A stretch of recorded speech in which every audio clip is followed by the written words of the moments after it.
Chapter 1. The grave at Glodrow's Hill was not a place where you'd expect the unusual. It wasn't charming enough to draw tourists, nor dull enough to fade from memory, just a neat cluster of red brick cottages and ivy-clad stone houses knit together by quiet lanes and well-worn gossip. Life here followed the rhythm of the seasons in the chime of St. Mildred's bells, predictable cadence that suited the villagers just fine. That is, until the grave began to glow. It wasn't a blaze or a flicker, nothing so theatrical. It was subtle, a quiet rebellion against the rules of light. That week, the moon hung full and heavy, casting long shadows and turning puddles into silver mirrors. But one grave, tucked in the far corner of the churchyard under a gnarled yew tree, caught the moonlight in a way that set it apart. Its headstone shimmered with a bluish-white glow, not reflected from above, but seeming to pulse from within. Mildred Ellis, widow of the village's late undertaker, noticed it first. Her eyes, sharp despite her rheumatism, caught the oddity as she took the churchyard shortcut home from her cousins after supper. She wasn't one to linger among graves. Why would she? But that night, something halted her steps. The glow, soft yet unnatural, made her heart skip. She nearly dropped her handbag, hurrying home twice as fast. By morning, she told her daughter, who told the grocer's wife, who told half of Rose Hill before tea time. By dusk, the glowing grave was the village's open secret. Boys dared each other to prod it with sticks. Old men peered at it, muttering about tricks of the eye. Reverend Lionel Drew, the vicar, examined the stone and called it a quirk of light. But his words convinced no one, least of all Miss Jane Marple. She hadn't seen the grave herself, but she listened, as she always did. From her modest parlor on Church Lane, knitting needles clicking rhythmically, she absorbed the village's whispers with a quiet focus that many overlooked. She spoke rarely, but when she did, her words stuck. The glowing grave was the kind of oddity Rose Hill seldom so strange, harmless, a spark for idle imaginations. Or so it seemed until the fifth day, when Mr. Terence Bleach was found dead beside the grave. Bleach had never been well liked. A retired solicitor, his sharp tongue and stubborn streak hadn't softened in his 3 years of leisure. As a trustee of the local land committee, he'd been ruthless, accused in hushed tones of favoring some over others. The baker blamed him for blocking his oven expansion. The schoolmistress resented his vote against a new playground fence. Most in Rose Hill had a grievance, however small, but no one surely had a reason to kill him. Was discovered by Peter Thatch, the vicar's young assistant. Just after sunrise, Peter had come early to prepare the altar flowers and saw a figure slumped abies. The odd grave at first, he thought. The man was asleep then. He noticed the unnatural stillness. Then the blood the back of Bleach's head had been split open. A nearby paving stone had a smear of something dark, Andrew. The wound was decisive, brutal, and unambiguous. Rose Hill suddenly was not charming anymore. Inspector Ronald Graves from Bramble Heath was called in, a practical man with a fondness for wool coats and little time for village melodrama. He stood by the grave with narrowed eyes and a tight-lipped expression. He questioned Peter, he questioned the vicar, he questioned Mildred Ellis, who seemed secretly thrilled to be involved in a real Kasihi, examined the grave. The headstone read, Llewellyn Court, 1869-1913. It's gone, but not forgotten. The name meant little to most. Bleach had apparently been seen near the grave the day before, bending to examine it, poking at the earth with his walking stick, muttering under his breath. Several villagers had spotted him there over the past few nights. No signs of theft, Graves muttered, flipping through his notebook. No weapon left behind. The man's wallet and watch still on him. Could have been an accident, I suppose, but no one believed it was an accident, and everyone had their own theory. Some said it was the baker, still furious over the blocked expansion. Others insisted it must have been the vicer's niece, who had applied for a cemetery boundary adjustment last spring and had been rudely dismissed by Bleach. Still others whispered about old secrets about Llewellyn Court himself, whose name had long vanished from village talk. Some said he was a poet, others claimed he was a gambler. There were mutterings of an affair of a long ago. Scandal covered up as always. It was gossip without chaperones. But Miss Marple heard something in it, something missing. That afternoon she stood quietly beside the grave, her pale blue gloves folded neatly in her hands. The autumn breeze tugged gently at her scarf, her eyes sharper than any in the village. Despite her age, moved from the headstone to the surrounding grass to the disturbed earth that bore the outline of a heavy Foch. Said nothing aloud, but her mind ticked quietly along. Llewellyn caught a forgotten man, a glowing grave, and now a solicitor, with too many enemies dead beside it. The moon would rise again that night, full and bright, and perhaps it would light only one grave again. Chapter. To the man no one remembered name, Llewellyn Court hadn't been spoken in Rose Hill for decades. It belonged to a time that most villagers preferred to leave dusty and untouched, much like Theperish records stored in the locked cabinet at St. Mildred's.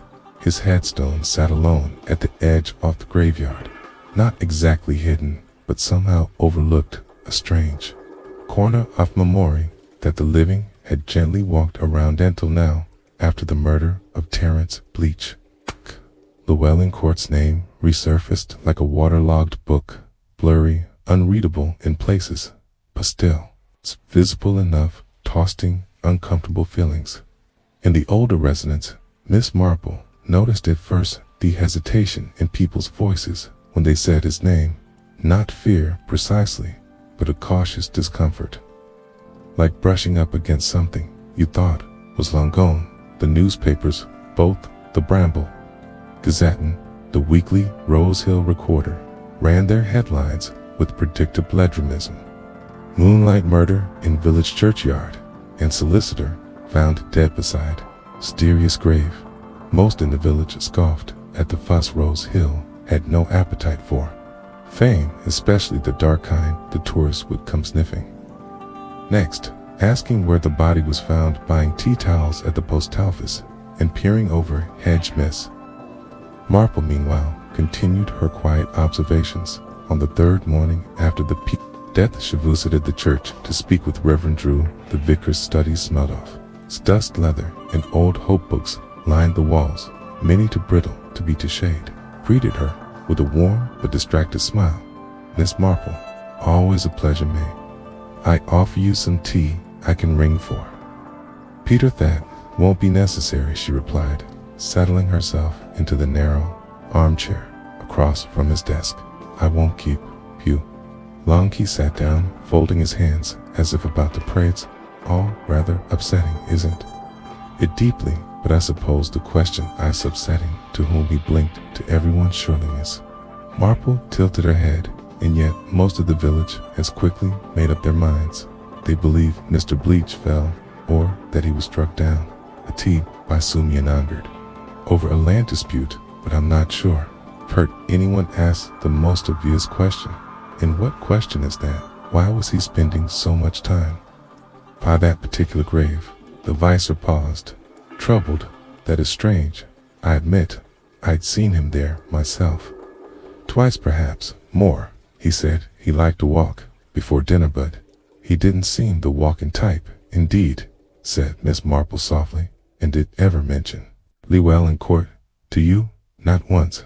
And yet, I wonder, she added, why a man like Mr. Bleach, opinionated, rather proud, and hardly known for sentimentality, would return to a neglected grave.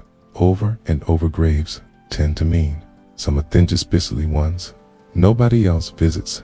The vicar hesitated, then rose from his chair and crossed to a tall cabinet in the corner. With a small key from his pocket, unlocked the doors and pulled out an aged black ledger. The parish did register, not many people remember. Lou in court, he said, flipping through brittle pages, but I do recall seeing something unusual about his entry, Miss Marple. Watched carefully as he stopped at a page dated November 1913. His finger traced the name, Llewellyn Court Male, age 44, cause of death, sudden illness. There was a brief notation underneath in faded ink, died during storm. Buried without your money, no known kin, miss. Marple read it twice, no kin, and yet he had a gravestone erected by a benefactor, the vicar said, closing the ledger. At least that's what my predecessor told me.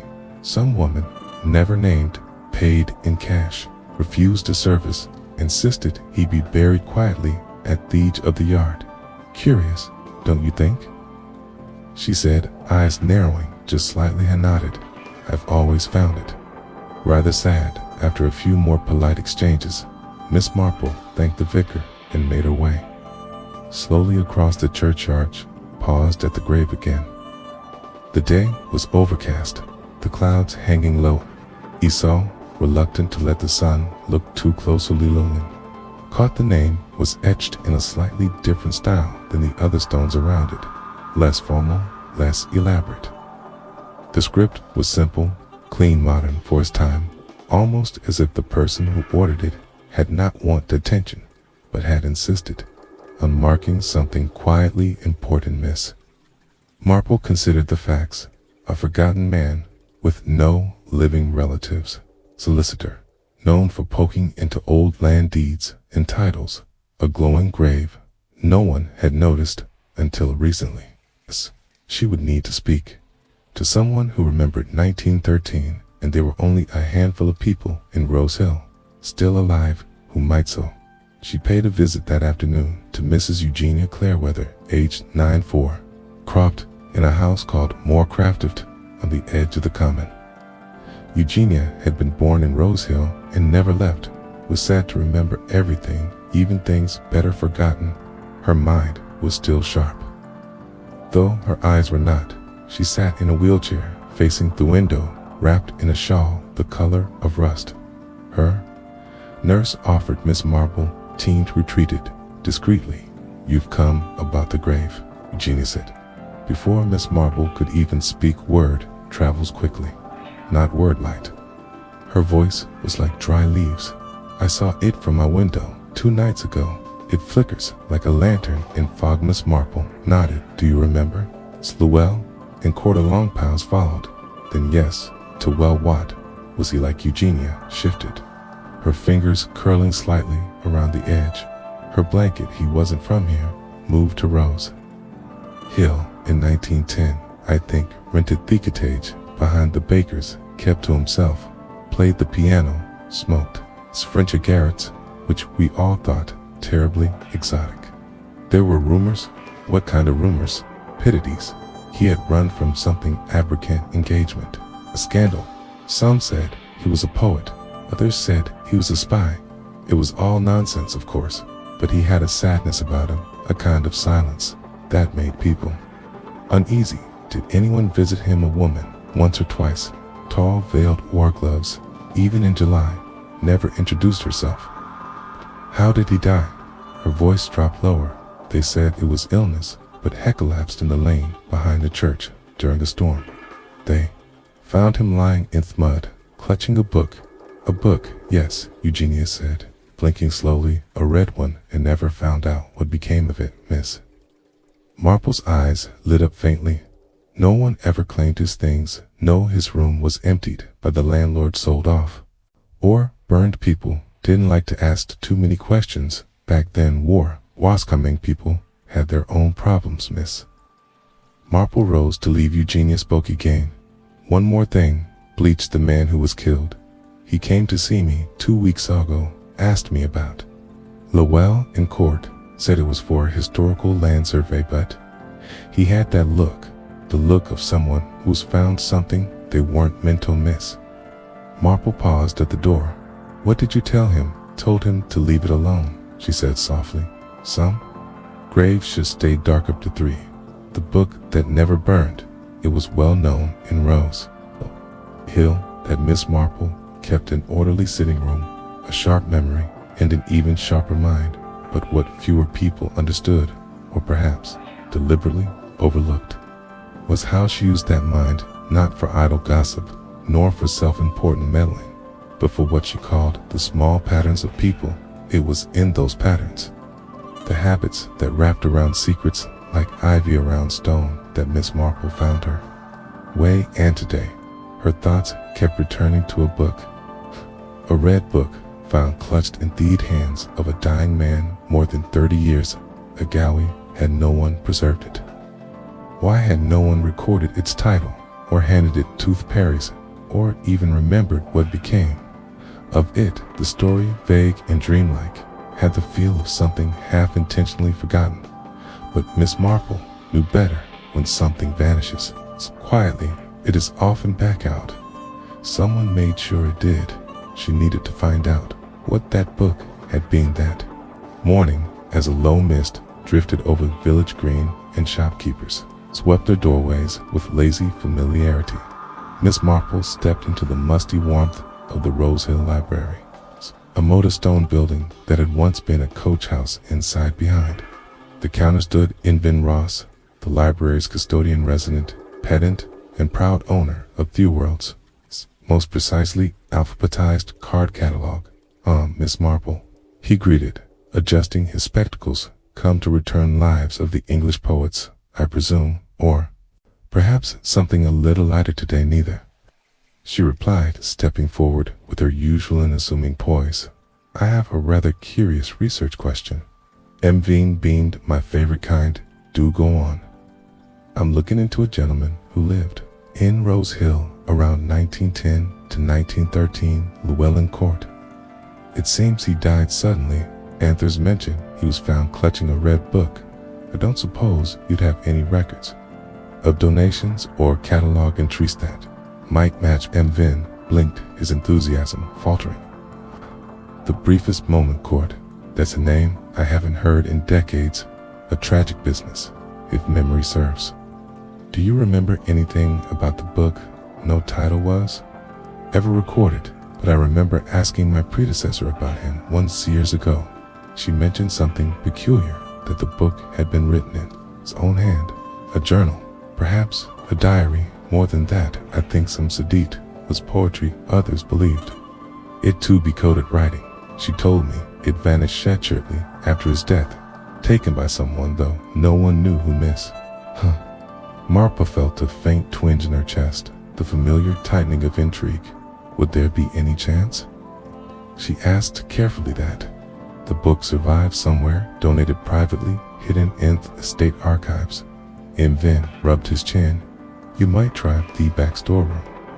We do have a collection of unsorted volumes, odds and ends, dated by estates. No guarantee, of course. Some of it's just mold and mildew. You don't mind? I'd very much like to look. I'll unlock it for you, but do mind that is. 10 minutes later, Miss Marple stood alone in a narrow, chilly room at the back of the library, surrounded by teetering stacks of forgotten literature. The air smelled of paper and time. She slipped on a pair of gloves, always prepared and begging her search. The work was slow and methodical, but Shep preferred it that way.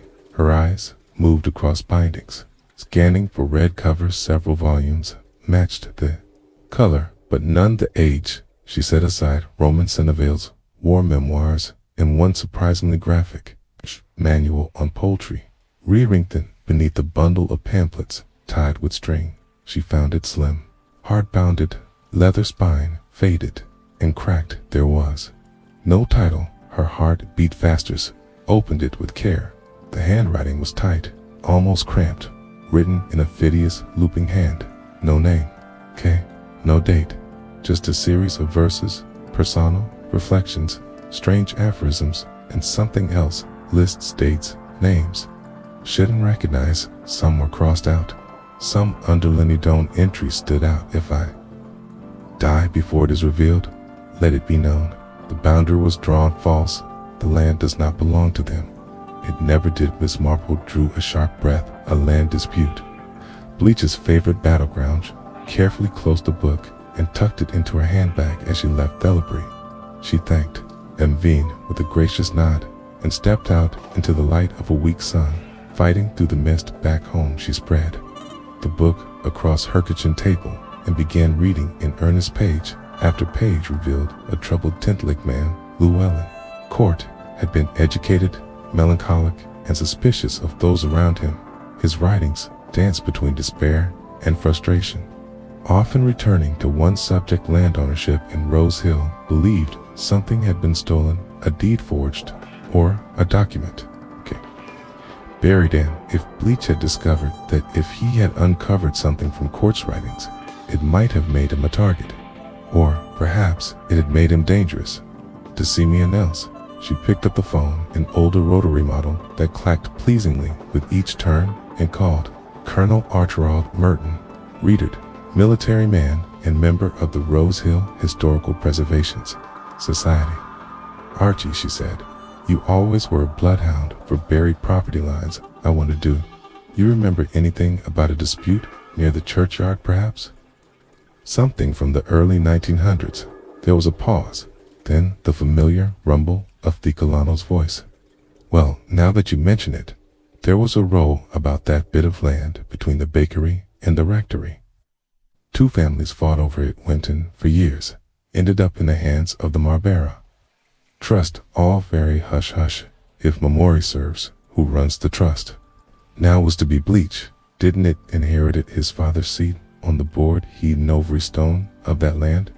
Miss Marple nodded slowly. That's what I suspected. Ended the call and closed the red book gently. The implications were forming, and like puzzle pieces laid on velvet, they began to take shape. Bleach had found this book, or at least found reason to revisit. Court's death perhaps knew the original boundary line. Perhaps he discovered something that threatened the standing ownership.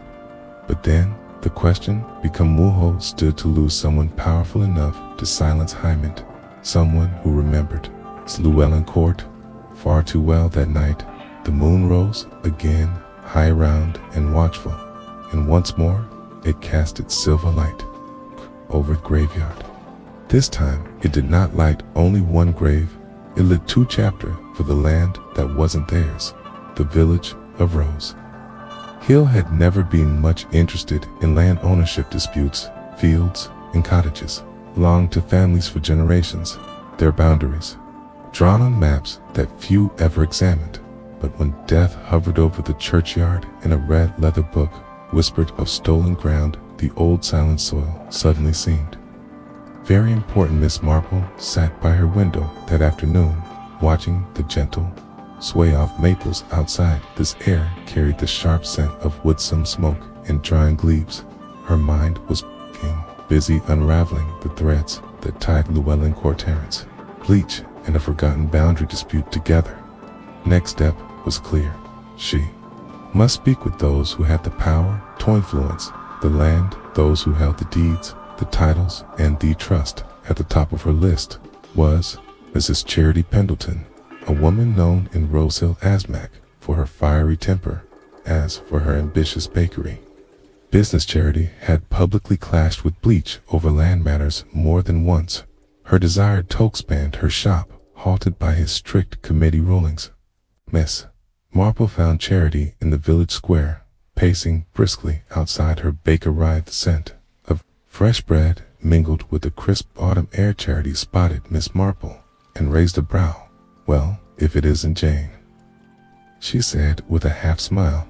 Come for a scone or some gossip? Perhaps a bit of both, Miss Marple replied. I wonder if we might speak privately. Charity nodded, wiping her hands on her apron, and led her inside. The bakery was warm and smelled of cinnamon and yeast. They sat at a small table near the window. I suppose you want to talk about Bleach, Charity said without preamble. Not much good to say about him. A man will delight in saying no to everyone, Miss Marple smiled gently. But he was that trustee of the Marple Trust. Was he not the trust that holds the land between the bakery and the rectory charity's eyes flickered, a flicker, something unreadable crossing her face. Yes, and I've had no luck getting any off that land for my bakery. It's frustrating, but business is business. And what of Llewellyn in court? Miss Marple asked, quiet like Arides. Fingers stilled on the table. Court. I don't know much, but I've heard stories old. It's nonsense about forged deeds and rightful ownerships. Some say he wasted last who tried to fight it. Miss Marple nodded. You think Mr. Bleach knew more than he let on? Of course he did. He kept those secrets close. And if anyone tried to reveal them, Charity's voice dropped. Well, you know how these things end. Weight of the conversation settled in the room like the rising scent of baking bread litter. Miss Marple arranged a visit to the Marble Trust offices, a small brick building near the village hall. The current chairman, Mr. Alfred Hemming, was a cautious man in his 60s, known for his discretion. Miss Marple, he greeted her politely. What can I do for you? She explained. Her interest in the trust's history and Thielen disputes hinted at in Llewellyn Court's writing shifted uneasily. Those records are mostly confidentially, afraid, but it's true. For disputes in the early 1900s, the trust acquired several parcels under contested circumstances. Would you have any old maps or documents I might examine? Miss Marple asked after a moment's hesitation. Hemming led her to a back room filled with dusty filing cabinets and rolled parchment maps. Take what you need, he said, watching her carefully. Hours passed us. Miss Marple traced lines and boundaries, comparing handwritten notes with printed surveys. Her finger landed on an irregular patch, a thin strip of land between the bakery and churchyard, marked differently. In older records, one document caught her eye. Letter from 1912, penned by Llewellyn Court himself, addressed to the trust's board protesting the validity of the boundary lines and demanding a formal review. Delator ended with a warning of justice is denied here. I fear it will haunt this village longer than any grave. Miss Marple's heart quickened. Nedby. Late afternoon, the village had grown quieter. Hissing shadows stretched across the cobblestones. The moon would soon rise again. She returned home, clutching copious off the documents, and began piecing together the story. Llewellyn Court had been fighting to reclaim what he believed was rightfully his. Terence Bleach had inherited his role as gatekeeper of the trust and likely the burden of its Socrates. Charity Pendleton's ambitions had put her in direct opposition to Bleach's authority, and in the dark behind all this, someone had silenced Bleach forever. Miss Marple leaned back in her chair, the moonlight filtering through the curtains and falling softly upon the red leather book that lay open on her table. Two graves now caught that moon's glow, and beneath them lay the roots of amistry deeper than the village dared. In mid-chapter 5, whispers in the churchyard. The churchyard in Rose Hill was usually a place of quiet reflection, where the wind whispered softly through the leaves and the stones stood sentinel to memories. It's long past, but lately it had become a stage for secrets, shadows, and whispers that refused to be silenced. Said Miss Marple found herself drawn there one evening, just as dusk melted into night.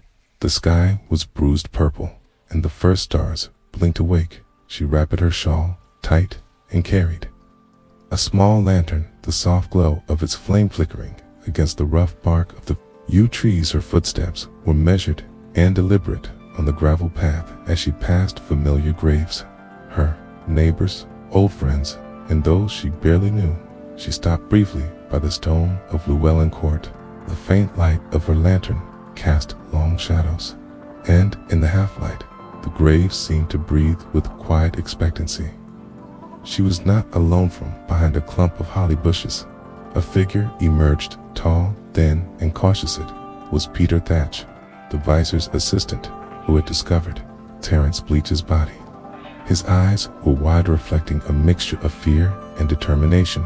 Miss Marple, he said softly, I didn't expect to find you here. Good evening, Peter. she replied. The churchyard is not a place I avoid, despite what some might think. I shifted uncomfortably. I've been thinking a lot about what happened, about Mr. Bleach, about the grave, and about what Chu said that some things shouldn't be forgotten. She nodded. Hi, what is it you're thinking? Peter glanced around, then lowered his voice. I overheard something a few days ago, okay? At the parish hall during the committee meeting about the land disputes. Some of the older members were talking in hushed tones. They mentioned Llewellyn Court's name. Said he wasn't just a forgotten man, said he had enemies, and that his death might not have been as simple as illness. Miss Marple's eyes sharpened. Enemies? What kind of enemies? They didn't say outright, but their waystock of a feud with the Mara Trust, something about forged documents and land theft. And someone mentioned a silent witness, a person who knew the truth but never spoke up. Silent witness. Miss Marple murmured. That could explain a great deal. Peter swallowed hard. I want to help. I'm not sure what I can do, but can't stop thinking about that night, about what I saw near the grave, and about the strange light. Miss Marple smiled gently. Sometimes the smallest details hold the key to the largest puzzles. You did well to come here tonight. They stood together in silence for a moment, the lantern casting soft light on the stones around them. Then Peter said, there's one more thing. After Merbleach's death, I found a folded note in his pocket. It was addressed to me. Shay looked at him sharply. What did it say? Peter pulled a small, crumpled piece of paper from his coat and handed it over. Miss Marple unfolded it carefully. The note read, Peter, if you find this, trust no one. The land dispute is more dangerous than it seems. Meet me at the old mill at midnight. Llewellyn's secret will be revealed. Miss Marple's breath caught the old mill. She asked it abandoned for years. At the edge of the village, no one goes there anymore. That must be where Bleach planned to meet someone, or where he found something. Shouldn't have. She nodded. I intend to go tonight, but I was hoping you might come with me. Miss Marple's eyes twinkled.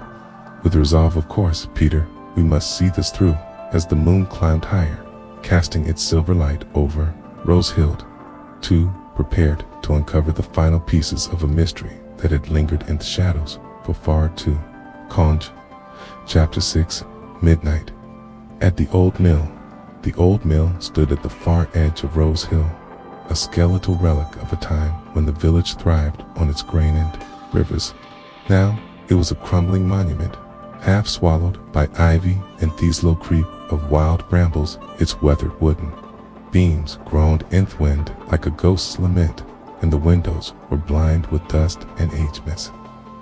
Marple and Peter approached carefully under the cloak of night, the moon casting pale light that made the shadows seem deeper. The air smelled off damp earth and forgotten things. Peter's lantern flickered in his trembling hand. Are you sure about this? Whispered. As sure as I can. She replied quietly. The truth hides in the dark until someone shines a light upon it. The mill door was ajar, hanging on one rusted King Gethy slipped inside the wood, creaking beneath their feet. The interior was cavernas, filled with piles of broken machinery, rotting sacks, and the faint smell of mildew. Miss Marple's eyes adjusted quickly. Near the back on a dusty table lay a bundle of papers, yellowed and brittle. Peter moved forward, heart pounding, and picked them up. Plants, Miss Marple murmured. Old land deeds and surveys. Peter unfolded a map showing parcels of land, some crossed out, others annotated with cryptic notes. Look here, Miss Marple said, pointing to a narrow strip marked in red ink. This matches Llewellyn Court's writings. The dispute boundary. Peter's voice dropped. So the secret was here all along. Suddenly, a sound echoed, a floorboard creaking above them. They froze. Someone's here, whispered Peter. Miss Marple gestured to a narrow stairway. They climbed cautiously, moving toward the source of the noisy. The top, in a small loft, stood a figure silhouetted against the moonlight streaming through a broken window. Who's there?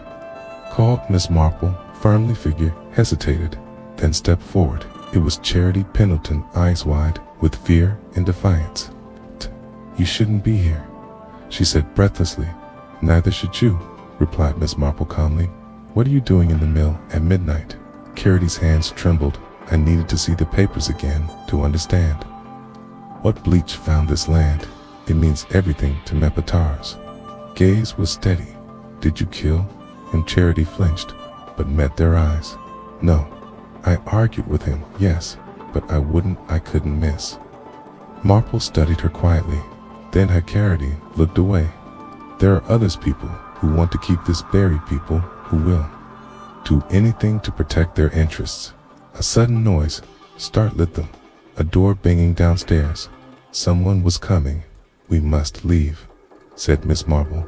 They slipped out of the Mill the Moonlight, guiding their way, but the mystery deepened.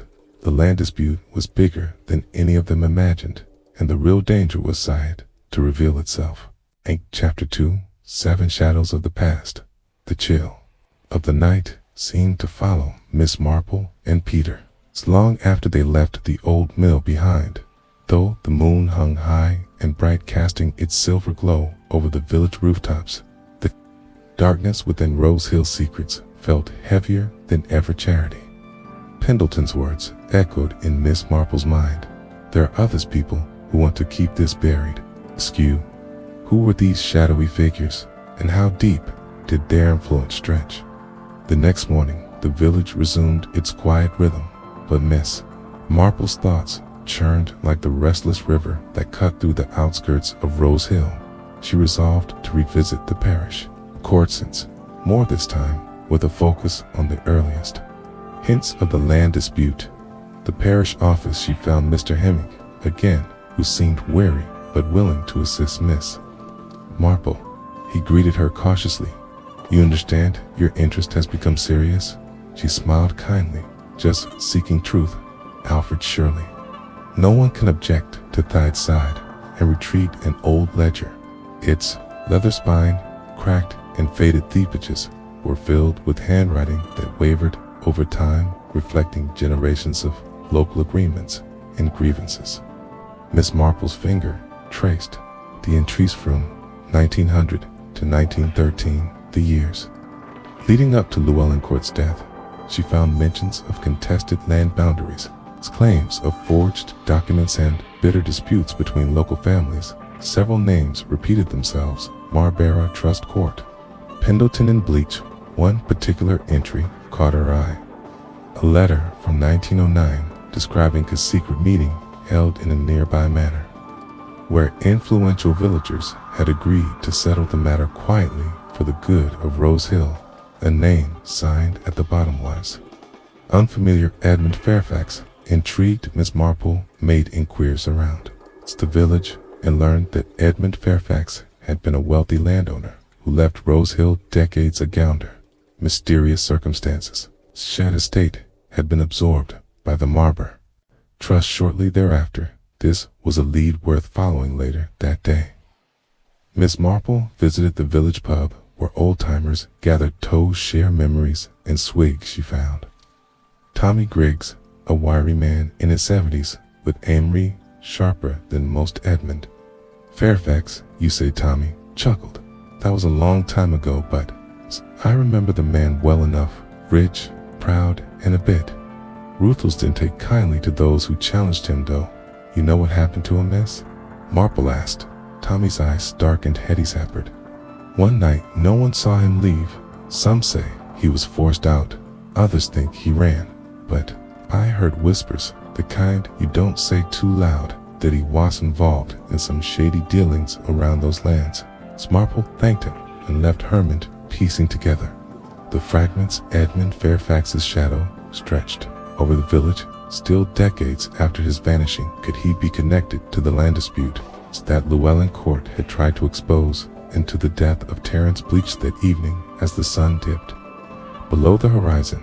Miss Marple sat by her window, the red book open on her lap. The threads of the past were weaving themselves into a tapestry of greed, fear, and betrayal. At a pastry she intended to unravel stitch by a stitch after 8 secrets beneath. The surface, Miss Marple awoke to a drizzle tapping softly against her bedroom's window. The sky a dull, unbroken gray. The weather matched her mood, somber, reflective, weighted with the knowledge that Beveridge's peaceful facade masked something far. Dark earth clues she had gathered so far spoke of old grudges, lost fortunes, and bitter disputes. But there was one thing.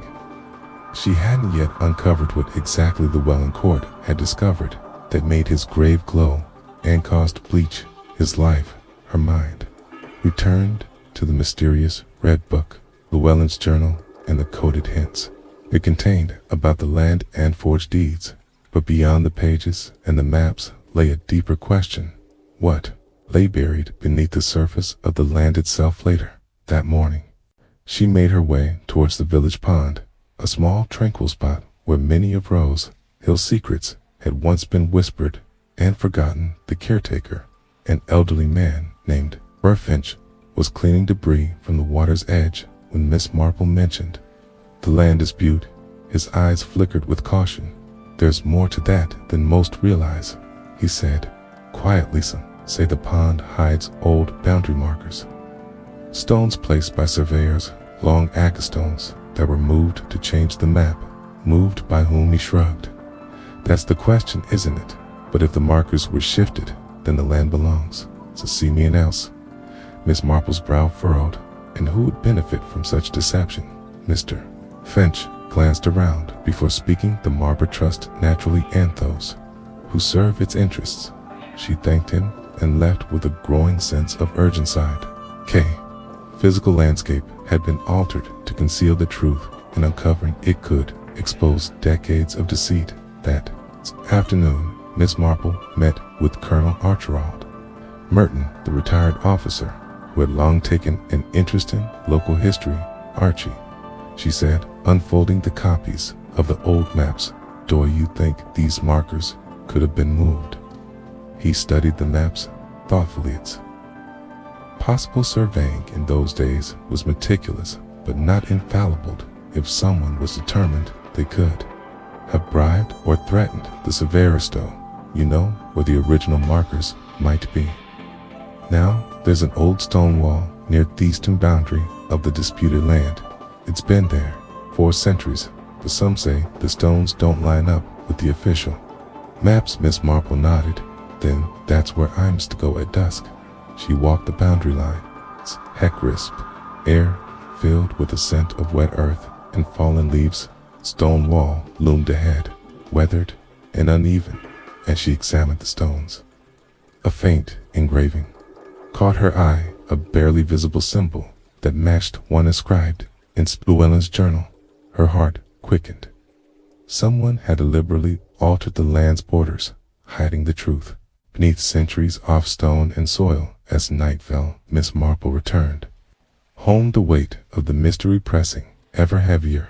The village was no longer the quiet place she once knew. It held secrets that reached deep beneath its surface. Secrets some would kill to protect. Chapter 9. The Silent Witness Speaks. Miss Marple had often found that the smallest details carried the greatest druts, and tonight was no different. The village of Rose Hill lay under a blanket of mist, softening the outlines of cottages and trees, blurring the boundaries not just of land, but of memory itself. It was the kind of night where whispers seemed louder and shadows moved with purpose. Her mind was restless with the puzzle of the land, the glowing grave, and the secrets hidden beneath the stone wall. Yet one mystery remained stubbornly elusive: the identity of the silent witness, mentioned in hushed tones at the parish hall. Who was this person? Knew the truth, but remained silent. Miss Marple's curiosity was piqued, not by the grand or the loud, but by the quiet, by those who observed and waited. Decided to visit Mrs. Tabitha Crane, a reclusive woman who lived near the churchyard. Tabitha was well into her 80s, sharp-edged, known for her discretion. She rarely left her cottage, but those who sought her counsel respected the wait. of her words, Miss Marple found her sitting by the fire, knitting with a deliberate rhythm that seemed to echo the passing of time. Tabitha, she began gently, I'm hoping you might help me with something. There's talk of a silent witness. Someone knows about the land dispute and the secrets buried in Rose Hill's past. Do you know who this might be? Tabitha looked up, eyes gleaming. Genu always come at the right time, paused, then leaned forward slightly. Silent witness is someone many overlook, someone who watches, remembers, and keeps their counsel until the moment is right. Miss Marple nodded, encouraging her to continue. Years ago, before most people in the village were born, there was a man named George Hatley. He worked as a groundskeeper for the Morrow estate. Quite reliable, but he saw things, heard things. Did he know about Llewellyn in Tabitha smiled faintly. More than anyone, George was there when disputes began, when stones were moved, when letters were forged. Did he say anything? No, George kept his silence. He was loyal to a fault, but on his deathbed, he confided and meddled me to watch for the truth and not to trust appearances. Miss Marple's Mendrist. Where is he buried? Near the yew tree, not far from Court's grave. His headstone is small, worn by time. Few remember him as. Marple rose slowly. Thank you, Tabitha. You have been most helpful. Outside the village was cloaked in moonlight. Once more she made her way to the churchyard, heart steady, but hope kindled at the base of the ancient yew. She found modest headstone almost swallowed by moss. She brushed the stone gently. George Hadley, she whispered, you were the silent witness. High skinned earth around the grave, seeking any sign of forgotten letter, a hidden Takinani thing that might shed light on the past. And then she spotted it, a small rusted tin box buried beneath the roots. Carefully she pried it open. Inside lay folded papers, yellowed and fragile letters, maps, documents. The very proof that could unravel decades of deceit. Miss Marple felt a thrill of both triumph and caution. The silent witness had finally spoken. Chapter 10. The Truth Unearthed. Miss Marple sat by the soft glow of her sitting room lamp. The fragile documents from George Hadley's tin box spread carefully before her. Each sheet crackled faintly as she unfolded it, revealing the neat, precise handwriting of a man who had devoted himself to preserving a truth too dangerous to speak.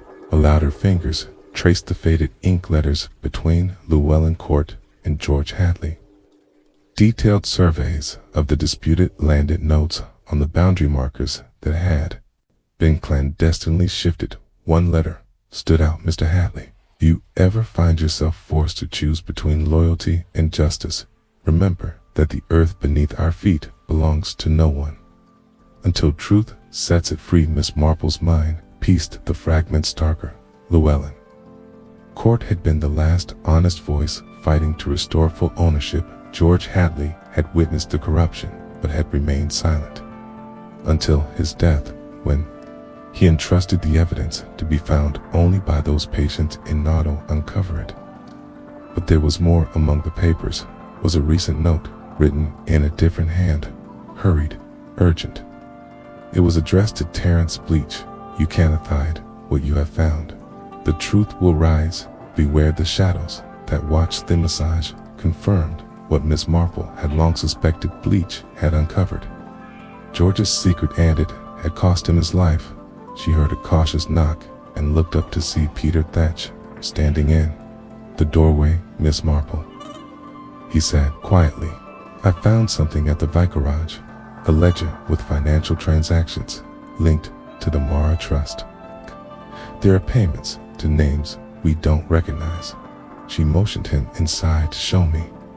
As they examined the ledger, the names revealed a web of influence, stretching far beyond Rose Hill, hinting at bribery and coercion designed to keep the land dispute quietness. Marple's voice was steady but resolute. This is the evidence we need. To bring the truth to light outside the moon cast its steady glow over Rose Hill. no longer lighting a single grave, but illuminating a path toward justice long deferred. Chapter 11. The web tightens. The quiet village of Rose Hill was no longer as tranquil as it had been. The discovery of the ledger and letters had stirred a hornet's nest far beyond what anyone had anticipated. What had seemed a simple land dispute had transformed into a web of deceit, bribery, and hidden alliances stretching throatcades. Miss Marple and Peter Thatch knew that revealing such truths would unsettle me and perhaps put them both in danger. Ledger's pages, detailed payments, favors, and silence, bought with sums that spoke of power. Wielded quietly, but effectively. It's worse than I thought, Peter muttered, frowning as he studied a series of names alongside numbers. These people went to great lengths to hide what happened. Miss Marple nodded in the lounger. The silence, the tighter the web becomes. But webs, like all things, can be unraveled strand by strand. Their next step was to confront those involved and see who might crack under the weight of evidence. First was Mr. Alfred Hemming, chairman of the Mara Trust, whose cautious demeanor had started to give way to nervousness since the documents came to light. Arranged a meeting at the village hall, a neutral place where townsfolk gathered for various affairs. Hemming arrived, his expression guarded but polite. Miss Marple, Mr. Thatch, he greeted, stiffly though. What do I owe this unexpected visit, Miss? Marple laid the ledger and letters on the table. Alfred, the truth has a way of surfacing, no matter how deeply it's buried. We have documents linking the trust to illicit payments and actions destined to alter rightful land ownership. Hemming's face tight-knitted. Am aware of no such wrongdoing. These documents could be forgeries. Peter leaned forward. Forged or not, the evidence demands Answer's bore Hemming could reply. The doors burst open, Charity Pendleton entered, Reed's flashing. You think this will end here? She demanded. There are others who have done worse and will do anything to keep this quiet. Her words chilled the room. Hemming paused, but his voice was firm enough. If there's guilt, it will be uncovered, but let us not jump to accusations without proof. Miss Marple's gaze was steady. Proof is being gathered, and soon those who've hidden in shadows will face the light outside the hall, the village murmured. Web was tightening, and Rose Hill's secrets were no longer safe. Chapter 12. The night visitor. The village of Rose Hill settled into our usual quiet as night fell, but for Miss Marple, sleep was elusive. The weight of recent discoveries pressed on her mind, weaving threads of concern and caution as the clock chimed 11. A soft tap echoed at her front door. Standing on the doorstep was Peter Thatch, his face pale but determined. Miss Marple, he whispered urgently, there is someone I think you should see. She opened the door wider to lead them in, and together they returned to the sitting room where the fire flickered soft. Lipiter pulled a folded letter from his coat pocket. I received this tonight. Slipped under the vicarage door. Miss Marple unfolded it carefully. The note read, if you value your safety, beware whom you trust. Not all allies are true, and some secrets must remain buried. Peter's hands trembled slightly. It's a warning. Someone knows what we're uncovering. Miss Marple's eyes narrowed thoughtfully. The web we spoke of earlier has begun to strike Baka. Sudden noise outside, a faint rustling near the garden gate made them both tense. Miss Marple moved to the window and peered into the shadows. A figure slipped away into the night, disappearing like a ghost. Some wings watching, she murmured. Peter nodded. I fear this will grow more dangerous, Boar. It's over. The night stretched long and uneasy as the shadows in Rose Hill deepened and the stakes grew higher. Chapter 13. Secrets. In the moonlight, the moon hung low and bright over Rose Hill, casting long silver shadows that seemed to stretch toward hidden truths. Miss Marple and Peter Thatch decided to meet under its light, hoping the night might reveal what the day concealed. They walked quietly to the churchyard there. footsteps muffled by the damp earth. The air was thick with anticipation, the familiar. Graves now seemed to hold silent vigil over secrets waiting to be uncovered near the yew tree. Miss Marple paused, eye scanning the surroundings. The truth often hides where we least expect it, Peter. Tonight, we follow the moonlight as they approached Llewellyn Court's grave.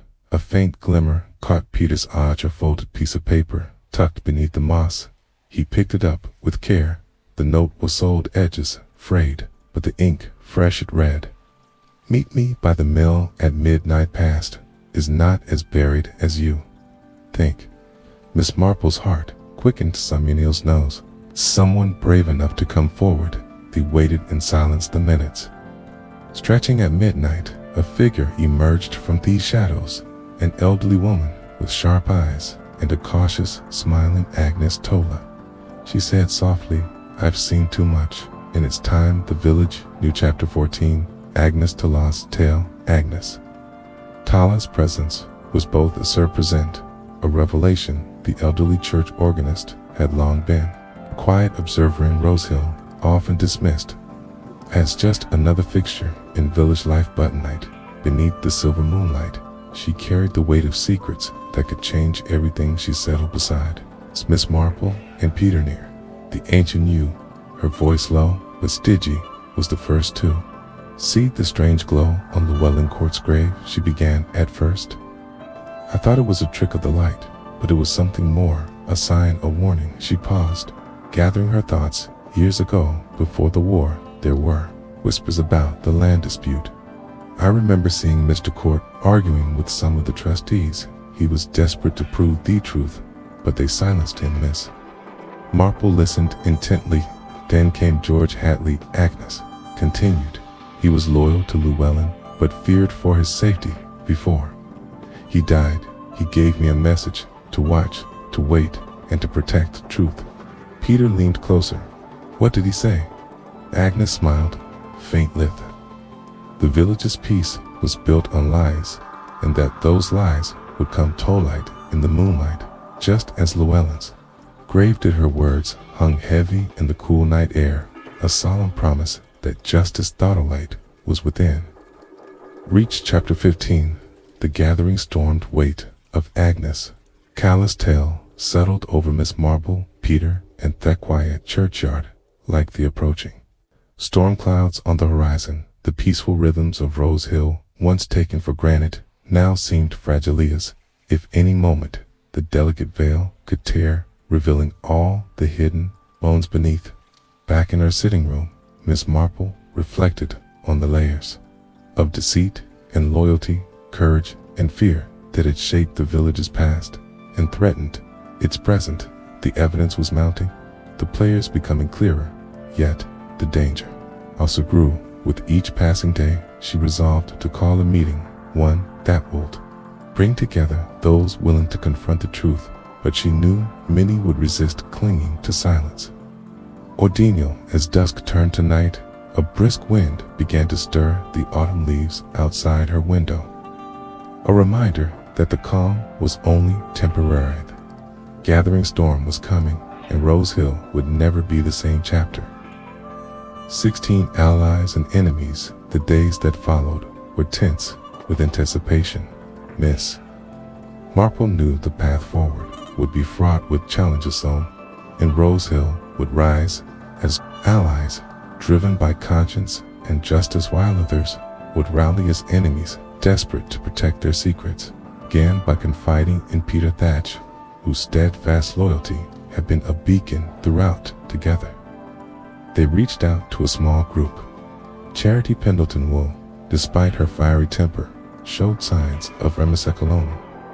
Archibald Merton, whose knowledge of the village's history was unmatched, and Agnes Tola, whose courage already begun to inspire. The meeting was held discreetly in Miss Marple's parlor. The atmosphere was a mixture of resolve and apprehension.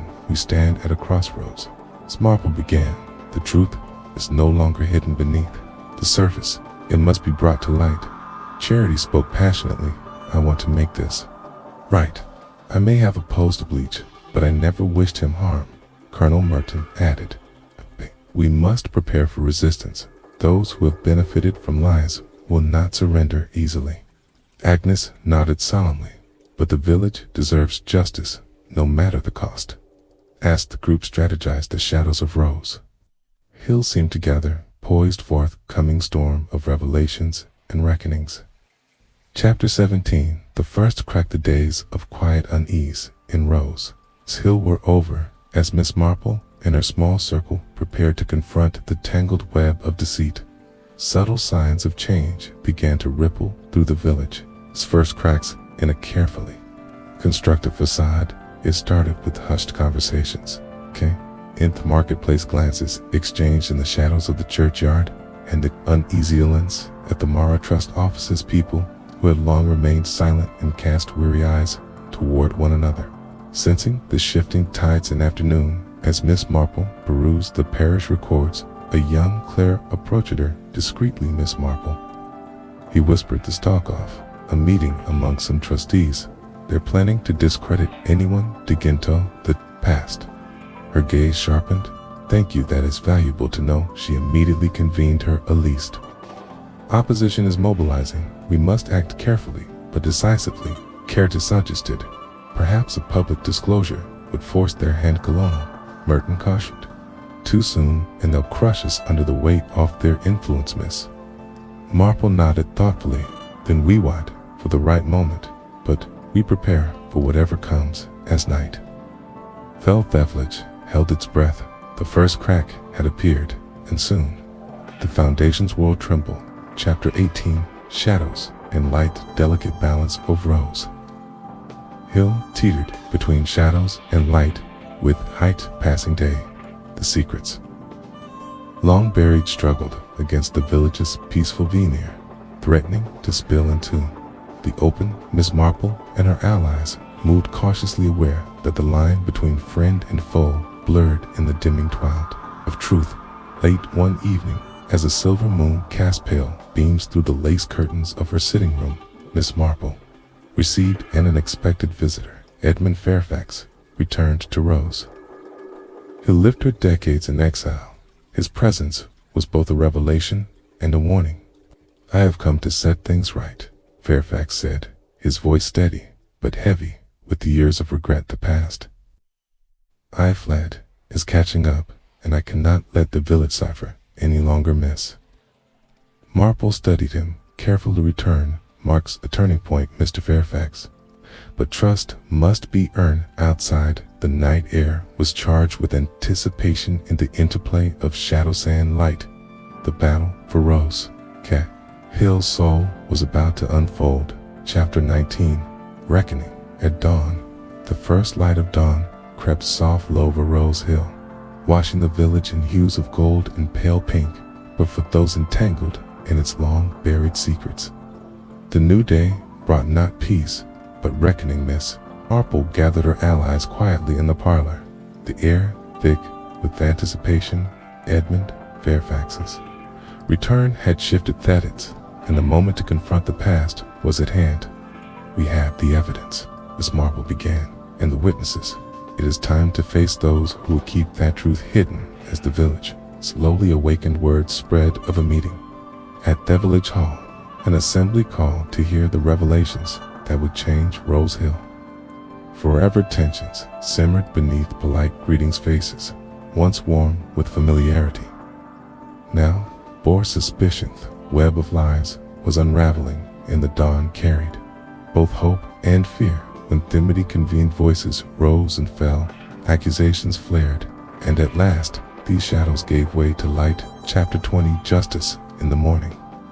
The morning sun flooded the village hall with warm light, chasing away the lingering shadows that had haunted Rose Hill for so long. The room was packed with villagers, some anxious, others resolute, all gathered to witness the unfolding of truth and justice. Miss Marple stood quietly at the front, flanked by her steadfast allies, Peter Thatch, Charity Pendleton, Colonel Merton, Edmund Fairfax. Together they prepared to unveil the long-hidden story of greed, betrayal, and courage. Began with the evidence.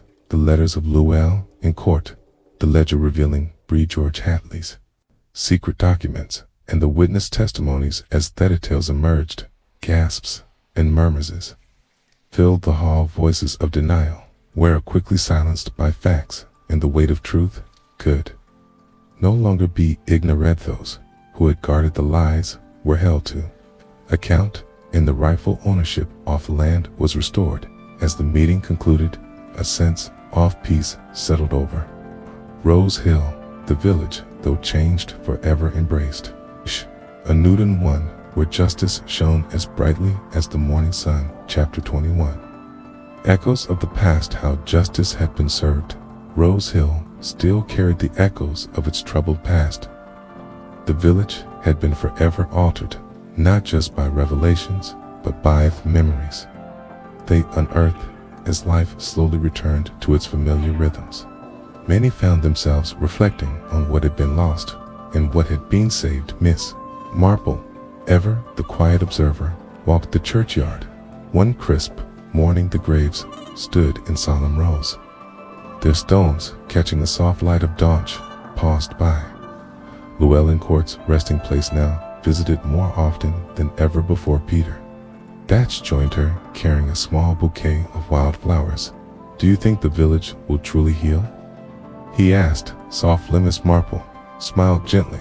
"Time has a way of smoothing rough edges, Peter, but we must remember it is not only the past that shapes us, but how we choose to carry its lessons forward." As they stood in shared silence, the morning breeze whispered through the leaves, a promise of renewal amid the shadows of his story. Chapter 22.